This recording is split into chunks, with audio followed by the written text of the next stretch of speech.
Kitabu cha Matendo ya Mitume, sura ya 9. Neno la Mungu linasema, lakini Sauli akizidi kutisha na kuwaza kuwaua wanafunzi wa Bwana, akamwendea kuhani mkuu, akataka ampe barua za kwenda Dameski zilizoandikwa kwa masinagogi, ili akiona watu wa njia hii, waume kwa wake, awafunge na kuwaleta Yerusalemu. Hata alipokuwa akisafiri, ikawa anakaribia Dameski, ghafla ikamwangaza kote kote nuru kutoka mbinguni. Akaanguka chini, akasikia sauti ikimwambia, Sauli, Sauli, mbona waniudhi? Akasema, unani wewe, Bwana? Naye akasema, mimi ndimi Yesu unayeniudhi wewe. Lakini simama uingie mjini, nawe utaambiwa ya kupasayo kutenda. Na wale watu waliosafiri pamoja naye wakasimama kimya, wakiisikia sauti wasione mtu. Sauli akainuka katika nchi, na macho yake yalipofumbuka hakuona kitu. Wakamshika mkono wakamleta mpaka Dameski. Akawa siku 3 haoni, hali wala hanywi. Basi palikuwapo Dameski mwanafunzi jina lake Anania. Bwana akamwambia katika maono, Anania. Akasema, mimi hapa Bwana. Bwana akamwambia, simama, enenda zako katika njia iitwayo Nyofu, ukaulize katika nyumba ya Yuda mtu aitwaye Sauli wa Tarso, maana angalia anaomba. Naye amemwona mtu jina lake Anania akiingia na kumwekea mikono juu yake apate kuona tena. Lakini Anania akajibu, Bwana, nimesikia habari za mtu huyu kwa watu wengi, mabaya mengi aliyowatenda watakatifu wako Yerusalemu.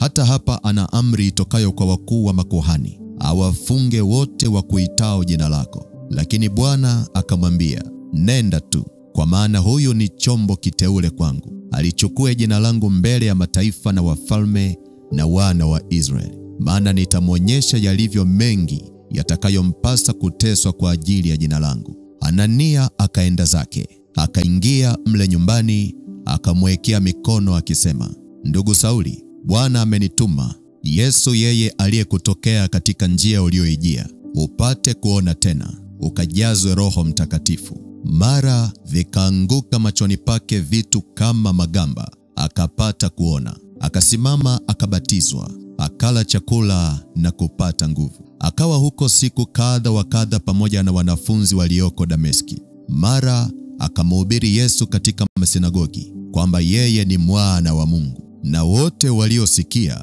wakashangaa wakasema, siye huyu aliyewaharibu walioliitia jina hilo huku Yerusalemu?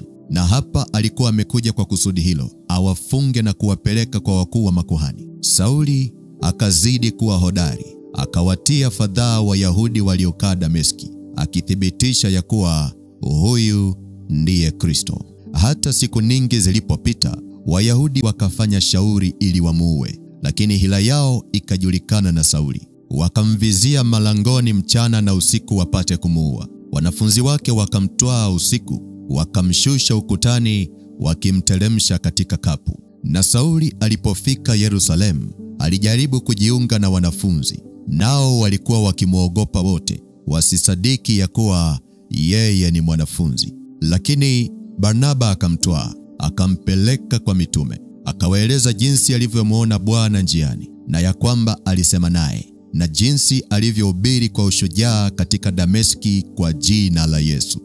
Naye akawa pamoja nao katika Yerusalemu, akiingia na kutoka. Akahubiri kwa jina la Yesu kwa ushujaa, akinena na kuhojiana na Wayahudi wa Kiyunani. Nao wakajaribu kumuua, lakini ndugu walipopata habari, wakamchukua mpaka Kaisaria, wakampeleka aende Tarso. Basi kanisa likapata raha katika Uyahudi wote na Galilaya na Samaria, likajengwa likiendelea na kuongezeka katika kicho cha Bwana na faraja ya Roho Mtakatifu.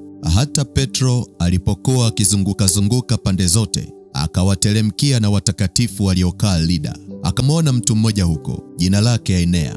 Mtu huyo amelala kitandani miaka 8, maana alikuwa amepooza. Petro akamwambia Ainea, Yesu Kristo akuponya, ondoka ujitandikie. Mara akaondoka, na watu wote waliokaa Lida na Sharon wakamwona, wakamgeukia Bwana.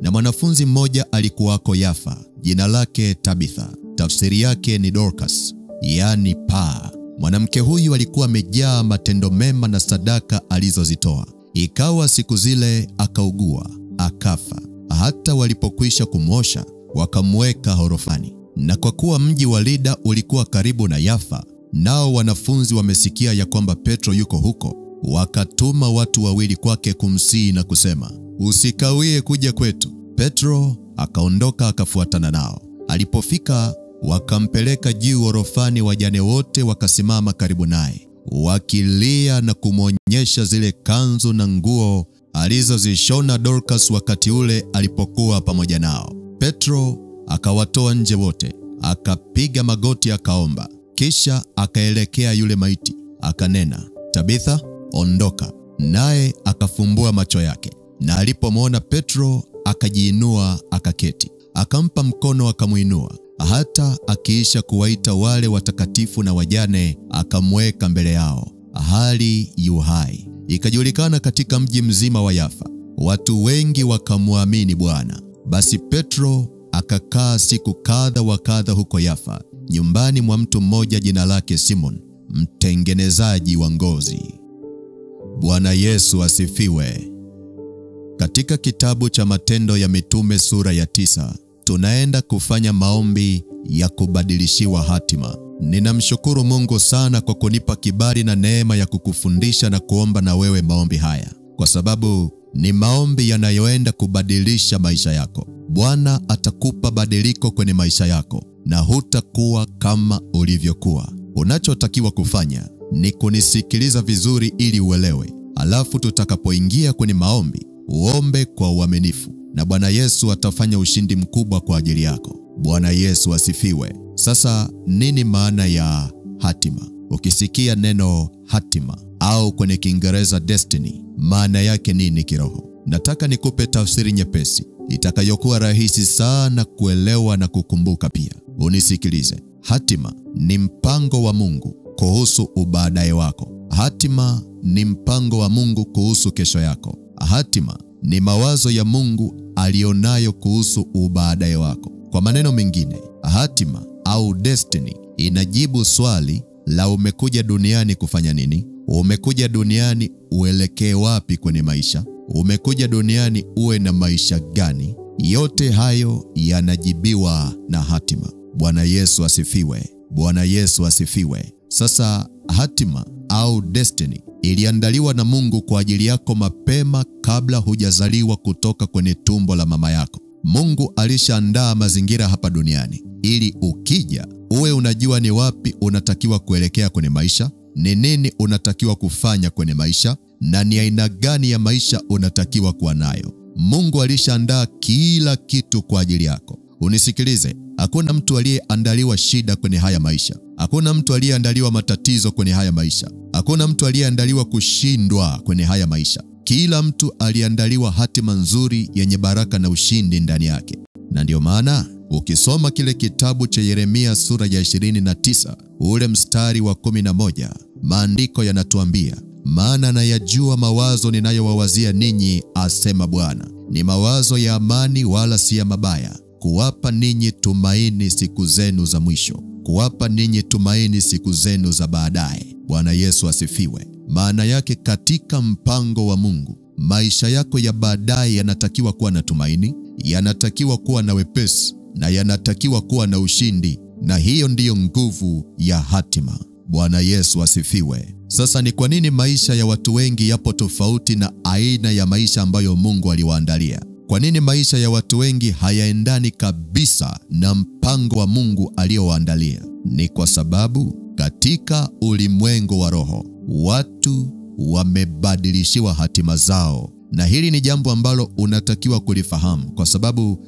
litakusaidia sana. Mtu anaweza akabadilishiwa hatima yake katika ulimwengu wa roho. Inawezekana kabisa kwamba hatima yako inasema wewe ni mtu uliyebarikiwa mikono. Maana yake Mungu amekupa nguvu ya kutumia mikono yako kufanikisha mambo kwa wepesi kuliko watu wengine. Lakini ukabadilishiwa, ukapewa uzito kwenye mikono yako, kwa namna ambavyo kila unachogusa kinakufa. Inawezekana kabisa kwamba hatima yako inasema wewe ni mfanya biashara. Umeumbiwa uwezo wa kuuza vitu na vikauzika, lakini ukabadilishiwa hatima na ukapewa roho ya kupoteza. Kila ukifanya biashara unaishia kupata hasara na hujui ni kitu gani kimetokea. Hiyo ni hatima imebadilishwa katika ulimwengu wa roho. Inawezekana hatima yako inasema wewe ni mchungaji, lakini sasa hivi unauza baa, sasa hivi unauza pombe. Hiyo ni hatima imebadilishwa katika ulimwengu wa roho.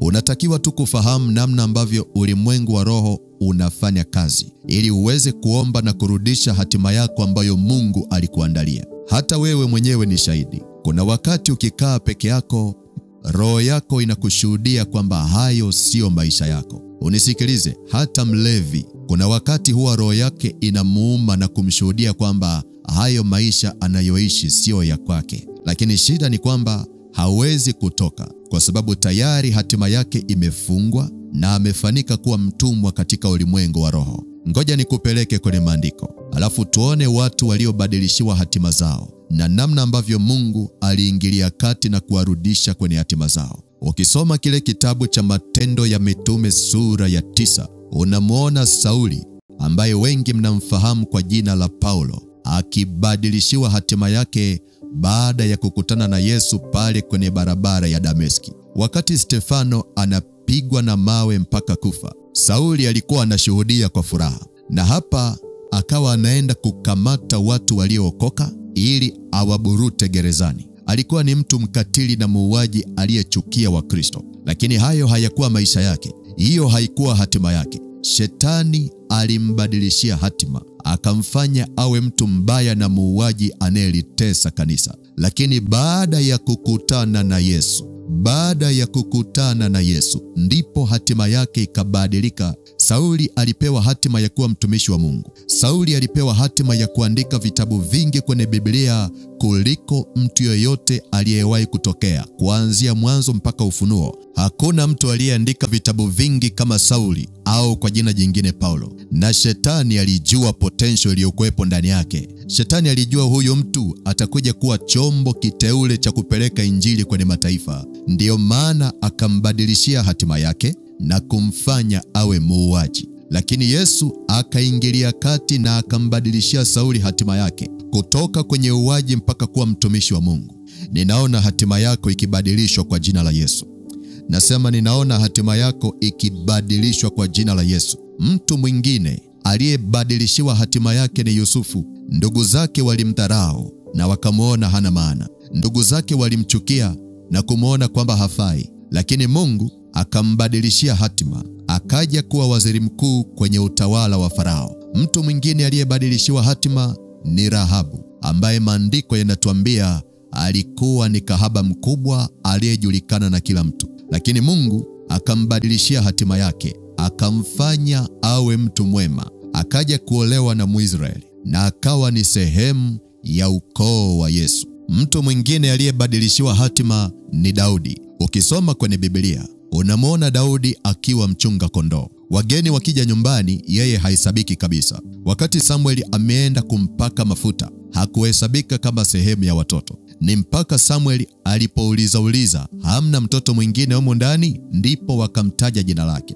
Alikuwa hapewi heshima mpaka kwenye familia yake, lakini kuchunga kondoo haikuwa hatima yake. Mungu aliingilia kati, akambadilishia hatima na akamfanya akawa mfalme. Inawezekana maisha unayoishi leo sio hatima yako. Inawezekana maisha anayoishi mtoto wako sio hatima yake. Inawezekana maisha anayoishi mume wako au mke wako sio hatima yake. Amebadilishiwa hatima na shetani katika ulimwengu wa roho. Lakini Mungu ni mwaminifu sana, kwa sababu anapoleta somo la namna hii, anakuwa amelenga kuwafungua watu waliofungwa. Mungu anapoleta ujumbe wa namna hii, anakuwa amelenga kuwarudishia watu hatima zao walizoumbiwa nazo. Na kuona na wewe ukibadilishiwa hatima yako kwa jina la Yesu. Na kuona na wewe uking'aa na kusimama kwenye nafasi ambayo Mungu alikuandalia. Na ikawe kwako kwa jina la Yesu. Ikawe na kwa watoto wako kwa jina la Yesu. Ikawe na kwa mume wako kwa jina la Yesu. Ikawe na kwa mke wako kwa jina la Yesu. Bwana Yesu asifiwe. Bwana Yesu asifiwe. Sasa zipo aina mbalimbali za hatima ambazo nataka nikutajie kwa uchache ili zikusaidie kuingia katika maombi. Na hapa ninaomba unisikilize vizuri, kwa sababu ndipo penye kiini cha maombi ya leo. Nataka nikutajie kwa uchache, alafu Roho Mtakatifu atakupa upana zaidi kadri unavyoendelea kusoma neno lake. Bwana asifiwe. Bwana asifiwe. Aina ya kwanza ya hatima, kuna hatima ya ndoa. Hii ni hatima inayokusaidia uwe na ndoa nzuri yenye upendo na amani. Ukibadilishiwa hatima ya ndoa, ndio pale unaona ndoa inaanza kuwa chungu, inakuwa na vita, inakuwa na vurugu zisizoisha. Lakini pia hatima ya ndoa ikishikiliwa na adui, hata kama hujaingia kwenye ndoa bado, safari yako ya mahusiano inakuwa na uzito. Shetani anakuletea watesaji wa kukuumiza moyo wako. Ukibadilisha mahusiano ukawa na mtu mwingine, unamkuta na yeye ana shida mbaya zaidi kuliko yule wa kwanza. Hiyo ni hatima ya ndoa imebadilishwa. Hiyo ni hatima ya ndoa imeshikiliwa, na unatakiwa kuomba ili Yesu akufungue. Bwana Yesu asifiwe. Bwana Yesu asifiwe. Aina ya pili ya hatima, kuna hatima ya afya. Hii ni hatima inayokusaidia uwe na afya njema na uzima kwenye maisha yako. Sasa ukibadilishiwa hatima ya afya, ndio pale ambapo unaona unasumbuliwa na magonjwa yasiyokoma. Hata ukienda hospitali, magonjwa hayaondoki. Wengine wakipewa dawa wanapona, lakini wewe uponi. Hiyo ni hatima ya afya imeshikiliwa na adui. Na unaweza kukuta kwenye familia, unaweza kukuta kwenye ukoo, hatima za afya zimekamatwa na adui. Maadamu unatokea kwenye huo ukoo, magonjwa yanakufuatilia na kukutesa. Maadamu unatokea kwenye hiyo familia, magonjwa yanakufuatilia na kukutesa. Unatakiwa baada ya kupata maarifa kama haya, uingie kwenye maombi kwa ujasiri na kuifungua hatima yako. Unamwambia Mungu, ukunipa hatima ya magonjwa, ukunipa hatima ya kuugua, nimekuja kwako, nataka unibadilishie. Ninaomba unirudishe kwenye hatima ya afya na uzima ulioniumbia. Bwana Yesu asifiwe. Bwana Yesu asifiwe. Aina ya tatu ya hatima, kuna hatima ya fedha na uchumi. Hii ni hatima inayokusaidia uwe na uwezo wa kifedha ili uweze kukidhi mahitaji yako ya kimaisha. Hii ni hatima inayokusaidia uwe na uwezo wa kifedha ili uweze kuwasaidia na watu wengine. Sasa unisikilize. Ukiona hali yako ya kiuchumi haibadiliki, pamoja na kwamba unafanya kazi, ukiona hali yako ya uchumi haibadiliki, pamoja na kwamba unapata kipato cha kukutosha, lakini bado na madeni, bado unakosa kuweka akiba, ujue kuna vita kwenye hatima yako ya fedha na uchumi. Kwa hiyo unapoingia katika maombi, ni lazima ufungue hatima yako iliyoshikiliwa na umuombe Bwana akubadilishie na kukuweka kwenye hatima aliyokuumbia. Bwana Yesu asifiwe. Bwana Yesu asifiwe. Aina ya nne ya hatima, kuna hatima ya elimu. Hii ni hatima inayokusaidia kusoma shule na kupata elimu. Mtu aliyebadilishiwa hatima ya elimu hawezi kuelewa darasani, hawezi kumaliza shule na hawezi kupenda shule. Ukiona mtoto unampeleka shule nzuri, unamnunulia vitabu vizuri, walimu wazuri, lakini bado hafanyi vizuri darasani,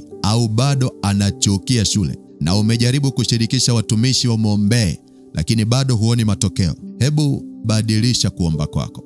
Badilisha agenda yako ya maombi. Hebu anza kuombea hatima ya elimu yake.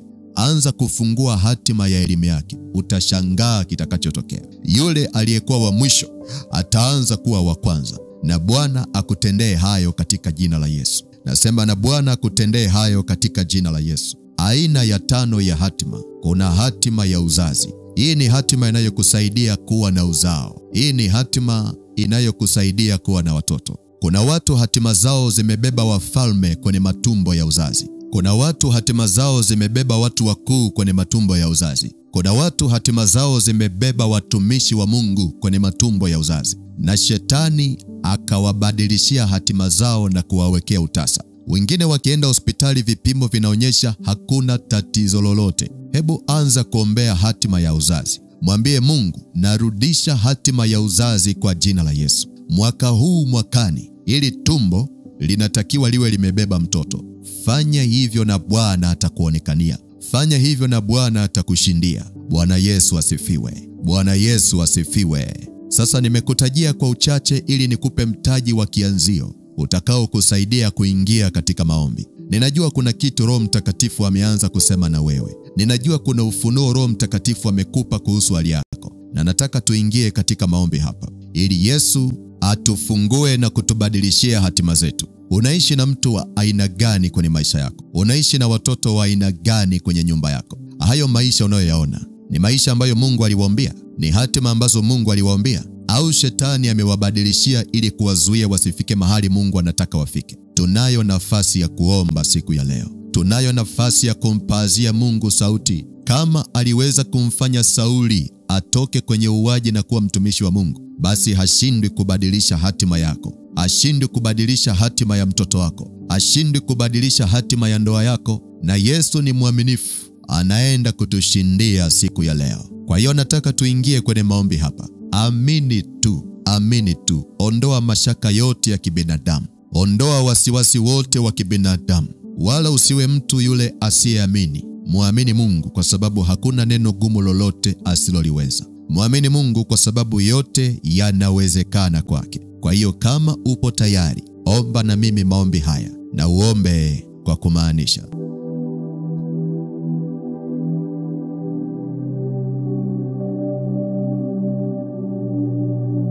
Sema: Mungu uliye hai, ninasogea kwenye kiti chako cha neema. Ninaomba rehema kwa dhambi na makosa niliyofanya siku ya leo. Ninaomba rehema kwa nafasi nilizoacha wazi na shetani akazitumia kunikosesha. Ninaomba rehema kwa mawazo na maneno niliyoyasema yaliyotumika kunishitaki katika ulimwengu wa roho. Ninaomba rehema mahali popote niliposhindwa kukupendeza kwa ukamilifu. Mungu, ninaomba toba na rehema. Ninaomba unisamehe. Ninaomba unisafishe kwa damu ya Yesu. Ninaomba unitakase kwa damu ya Yesu. Ninaomba uniondolee uchafu na hatia zote. Katika jina la Yesu. Katika jina la Yesu.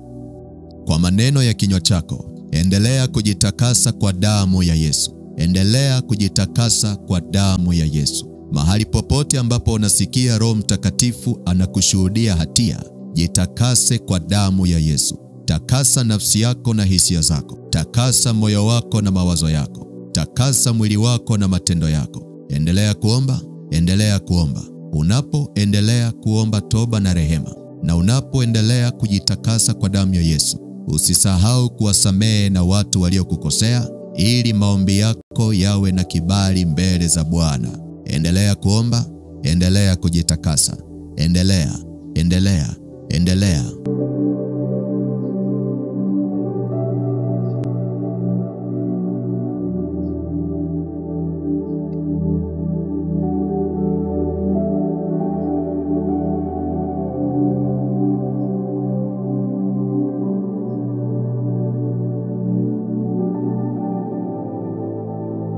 Mungu uliye hai, tunajitakasa kwa damu ya Yesu iliyomwagika pale msalabani kwa ajili yetu. Tunajitakasa kwa mawazo mabaya yaliyotumika kuchafua utu wetu wa ndani. Tunajitakasa kwa hisia mbaya zilizotumika kuchafua madhabahu ya maombi ya mioyo yetu. Tunajitakasa kwa matendo mabaya yaliyotumika kututenga na uso wako.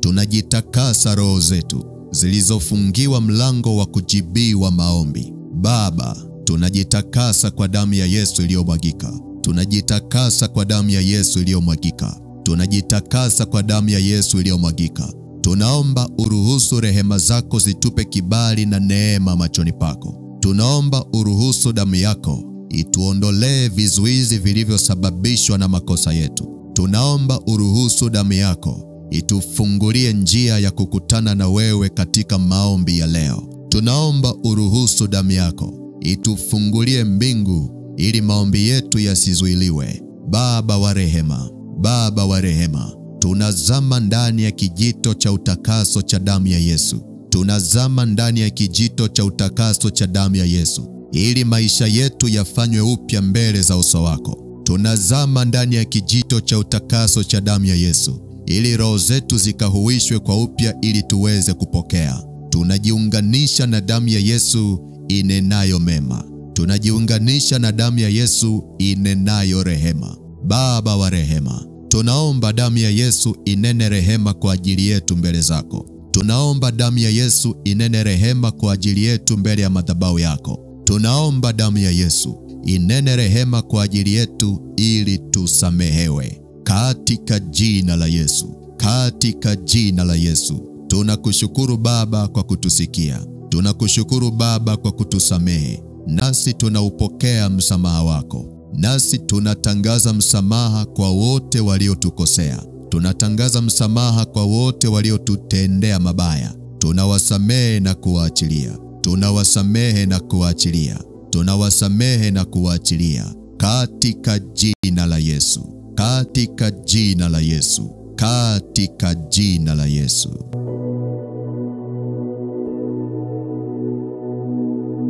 Kama umeshafanya toba na utakaso na unasikia umepata amani, anza sasa kutumia mamlaka uliopewa katika ulimwengu wa roho kuwashinda mawakala wa giza wanaoshikilia hatima yako. Anza kutumia mamlaka ya kiroho kuwashinda mawakala wa giza waliobadilisha hatima yako. Kwa mfano, omba hivi: nasimama na damu ya Yesu kama silaha, na washinda mawakala wa giza wanaoshikilia hatima ya maisha yangu.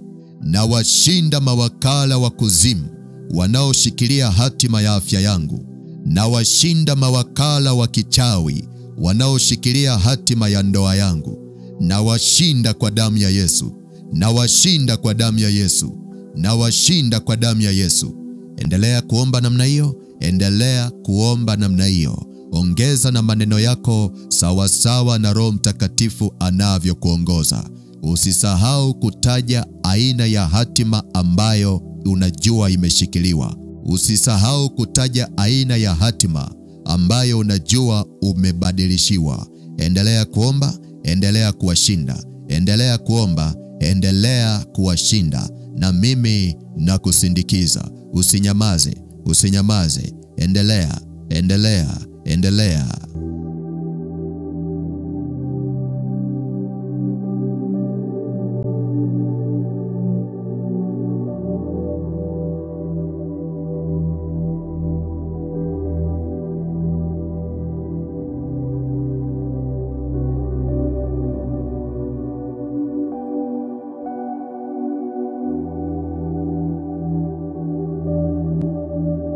Neno la Mungu linasema, nao wakamshinda kwa damu ya mwana-kondoo na kwa neno la ushuhuda wao, ambao hawakupenda maisha yao hata kufa. Nasimama na damu ya Yesu kama silaha katika ulimwengu wako wa roho. Nasimama na damu ya Yesu kama silaha kwenye misingi ya kiroho ya maisha yako. Naweka mateka maajenti wa kuzimu wanaoshikilia hatima yako kwenye chungu. Naweka mateka mawakala wa kichawi wanaoshikilia hatima yako kwenye mashimo. Naweka mateka mawakala wa giza waliouza hatima yako kwa damu ya kafara. Nasimama kinyume nao kwa damu ya Yesu. Nasimama kinyume nao kwa damu ya Yesu. Nasimama kinyume nao kwa damu ya Yesu. Nasimama kinyume nao kwa damu ya Yesu. Mahali popote pale walipo, na washinda kwa damu ya Yesu. Na washinda kwa damu ya Yesu. Na washinda kwa damu ya Yesu. Na washinda kwa damu ya Yesu. Na washinda kwa damu ya Yesu. Nashinda madhabahu zao kwa damu ya Yesu. Nashinda na kusambaratisha vizimba vyao kwa damu ya Yesu. Walioshikilia hatima ya ndoa yako, na washinda kwa damu ya Yesu. Nashinda kila aina ya ushirikina uliotumika kufunga hatima ya ndoa yako. Nashinda kila aina ya uchawi uliotumika kufunga hatima ya afya yako. Nashinda kila uganga uliotumika kufunga hatima za watoto wako. Nashinda kwa damu ya Yesu. Nashinda kwa damu ya Yesu. Nashinda kwa damu ya Yesu. Nashinda kwa damu ya Yesu. Nainua damu ya Yesu. Nainua damu ya Yesu iwadhoofishe na kuwashinda mawakala wa kichawi kwenye ukoo waliotumika kubadilisha hatima ya maisha yako. Damu ya Yesu iwadhoofishe na kuwashinda mawakala wa kuzimu waliobadilisha hatima ya uzima wako kwenye familia. Na wainukia kwa damu ya Yesu. Na na wainukia kwa damu ya Yesu. Enyi mawakala wa giza, enyi mawakala wa giza, mliofunga hatima ya uzima wa huyu mtu na kumfanya ateseke kwa magonjwa yasiyopona, na wadhoofisha na kuwashinda kwa damu ya Yesu, na wadhoofisha na kuwashinda kwa damu ya Yesu, na wadhoofisha na kuwashinda kwa damu ya Yesu. Enyi mawakala wa kishirikina, mliofunga hatima ya kiuchumi ya huyu mtu, mmemfanya afilisike, mmemfanya awe fukara, na wainukia kwa damu ya Yesu, na wainukia kwa damu ya Yesu, na wainukia kwa damu ya Yesu, na wainukia kwa damu ya Yesu, na washinda, na washinda, na washinda, na washinda, na washinda, na washinda, na washinda kwa damu ya Yesu, na washinda kwa damu ya Yesu. Endelea kuomba, endelea kuomba, endelea kuomba, endelea kuomba. Wainukie mawakala wa giza waliokubadilishia hatima, wainukie kwa damu ya Yesu, wainukie kwa damu ya Yesu. Omba, omba, omba, usinyamaze, usinyamaze. Mwambie Mungu, na wainukia mawakala wa kishetani waliofunga hatima ya maisha yangu, na wainukia mawakala wa miungu walionibadilishia hatima ya maisha yangu, na wainukia na kuwashinda kwa damu ya Yesu, na wainukia na kuwashinda kwa damu ya Yesu. Endelea kuomba namna hiyo, endelea kuomba namna hiyo, huku unataja ni hatima ipi unayoiombea. Endelea, endelea.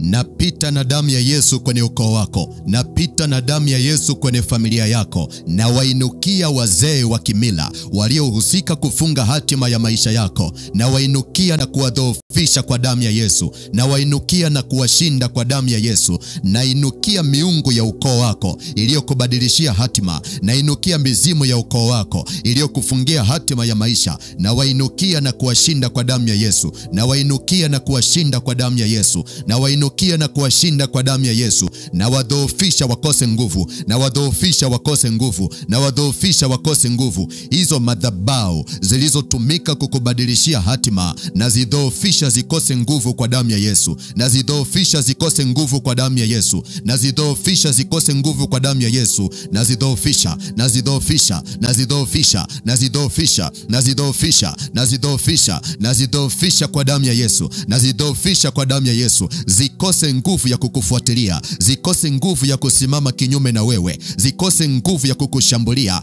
I render them powerless by the blood of Jesus. I render them powerless by the blood of Jesus. Kila waraka wa siri aliyehusika kubadilisha hatima yako, adhoofike mahali alipo, adhoofike mahali alipo, adhoofike mahali alipo, adhoofike mahali alipo, adhoofike, adhoofike, adhoofike, adhoofike, adhoofike, adhoofike mahali alipo, adhoofike kwa damu ya Yesu, adhoofike kwa damu ya Yesu. Namuondolea nguvu na kumshinda, namuondolea nguvu na kumshinda, namuondolea nguvu na kumshinda kwa damu ya Yesu, namuondolea nguvu na kumshinda kwa damu ya Yesu, namuondolea nguvu na kumshinda kwa damu ya Yesu Kristo wa Nazareti. Iwe ni miungu, yawe ni majini, yawe ni mapepo bahari, na yadhoofisha na kuiondolea nguvu kwa damu ya Yesu, na yadhoofisha na kuiondolea nguvu kwa damu ya Yesu, kwa damu ya Yesu, kwa damu ya Yesu, kwa damu ya Yesu, kwa damu ya Yesu Kristo wa Nazareti aliye hai.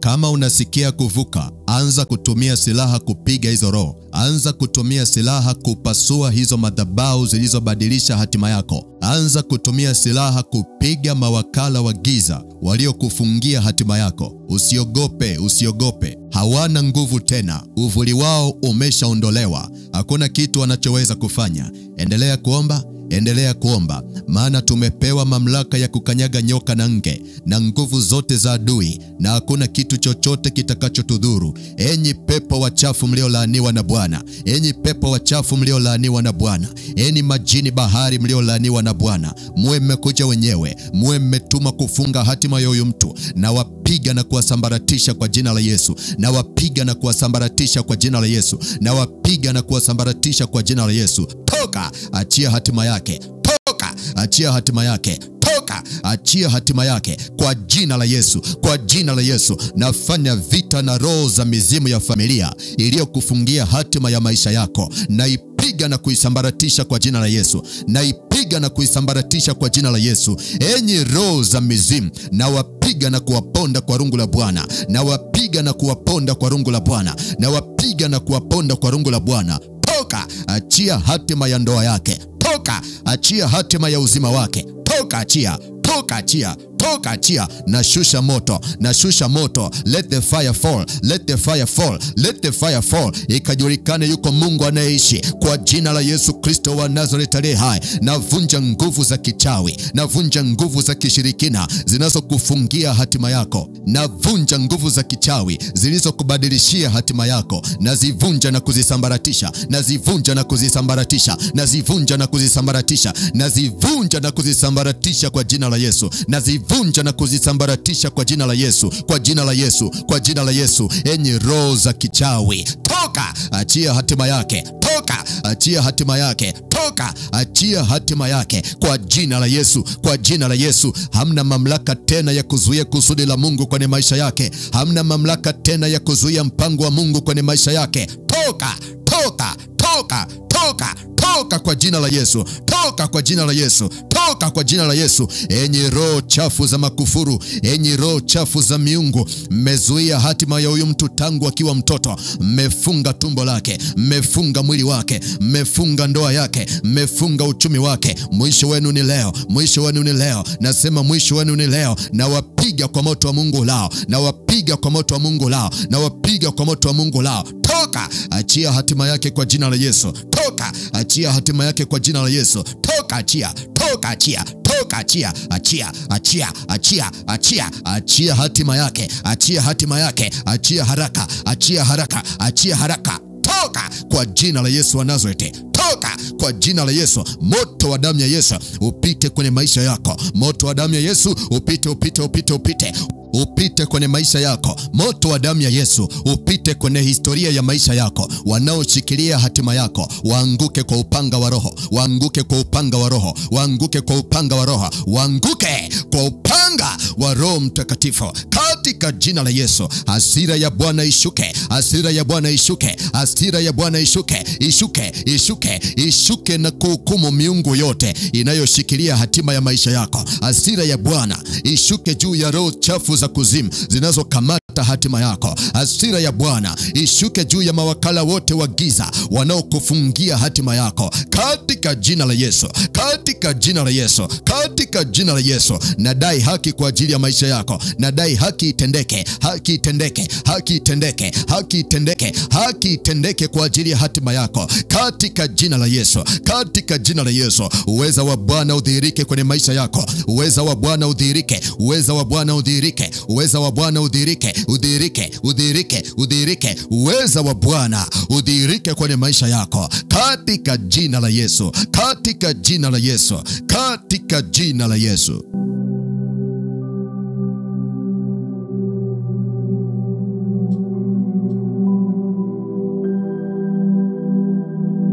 Kama unasikia kuvuka, anza sasa kufungua hatima yako. Anza kufungua hatima yako. Mwambie Mungu, nafungua hatima ya afya yangu kwa jina la Yesu.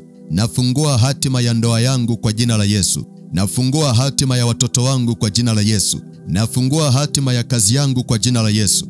Endelea kuomba, endelea kuomba. Fungua hatima yako. Na kama unajua ulibadilishiwa hatima, ukapewa maisha ambayo sio ya kwako, mwambie Mungu, nabadilisha hatima yangu kwa damu ya Yesu. Nabadilisha hatima yangu kwa damu ya Yesu. Haya maisha sio ya kwangu, nataka yale ulioniumbia katika jina la Yesu. Nabadilisha, nabadilisha, nabadilisha, nabadilisha. Endelea kuomba namna hiyo, endelea kuomba namna hiyo. Endelea, endelea, endelea.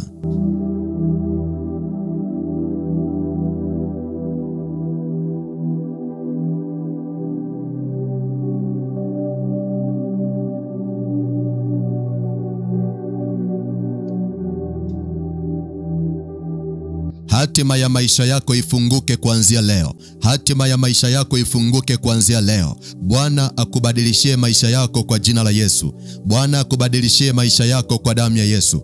Ukaanze kuishi sawasawa na hatima yako. Ukaanze kuishi sawasawa na kusudi la Mungu kwenye maisha yako. Ukaanze kuishi sawasawa na kusudi la Mungu kwenye maisha yako. Ukaanze kuishi maisha yenye ushindi na amani ndani yake katika jina la Yesu, katika jina la Yesu. Pokea hatima yako kwa damu ya Yesu. Pokea maisha mapya kwa damu ya Yesu. Pokea, pokea, pokea, pokea kwa jina la Yesu. Pokea hatima yako kwa damu ya Yesu. Pokea ushindi wako kwa damu ya Yesu. Ukamuone Mungu kwenye maisha yako kuanzia leo. Ukamuone Mungu kwa watoto wako kuanzia leo.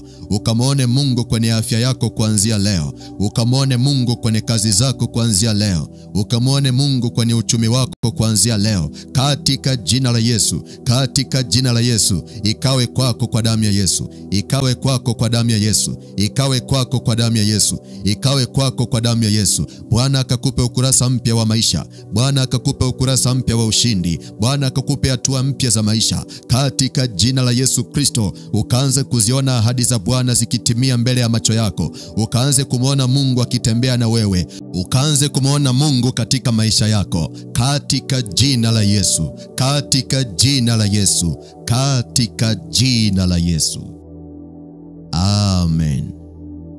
Bwana Yesu asifiwe. Kama umefanya maombi haya, napenda kukupa hongera kwa ushindi. Mungu akubariki sana kwa kusoma kitabu cha Matendo ya Mitume sura ya 9 yote. Kesho tutaendelea kusoma kitabu cha Matendo ya Mitume sura ya 10. Kwa hiyo usisahau kuandaa Biblia yako na ujiandae kwa maombi pia. Lakini kabla sijamaliza kipindi cha leo, nataka nikupe nafasi ya kuokoka. Yaani kumpa Yesu nafasi ya ingie ndani yako na afanike kuwa Bwana na Mwokozi wa maisha yako. Unapookoka, unapata uhakika wa kuishi maisha ya ushindi ukiwa hapa duniani. Lakini pia unapompa Yesu maisha yako, hata ukifa leo, unakwenda mbinguni. Hii ni habari njema sana ya ufalme wa Mungu katika maisha yako. Kwa hiyo kama upo tayari na unamhitaji huyo Yesu akuokoe na aliandike jina lako kwenye kitabu cha uzima wa milele, fuatisha maombi haya. Sema: Mungu Baba, katika jina la Yesu, asante kwa kuniwezesha kusoma neno lako siku ya leo. Ninaomba unisamehe dhambi zangu zote nilizotenda katika maisha yangu. Ninatubu kwako. Ninaomba unisamehe. Bwana Yesu, ninakuhitaji. Ninaomba uniokoe. Ninakukaribisha ndani ya moyo wangu. Ingia ndani yangu Bwana Yesu. Kwa uweza wa Roho wako Mtakatifu, uwe Bwana na Mwokozi wa maisha yangu, kuanzia sasa na siku zote. Ninaomba uliandike jina langu kwenye kitabu cha uzima wa milele. Ninaomba unitie nguvu, shetani asinishinde. Ninaomba unitie nguvu, majaribu yasinishinde.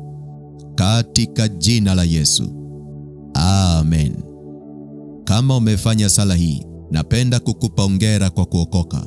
Mungu akubariki sana. Tuonane tena siku ya kesho. Usisahau kuwashirikisha na watu unaowapenda ili waungane nasi kwenye vipindi hivi vya kusoma Biblia pamoja na maombi. Kumbuka, mtu yeyote atakayeokoka kwa sababu ulimtumia link, Bwana atakupa thawabu yako, kwa sababu umeshiriki pamoja nami kuwapa watu habari njema na kuwapeleka watu kwa Yesu. Yesu akutunze na kukulinda. Amen.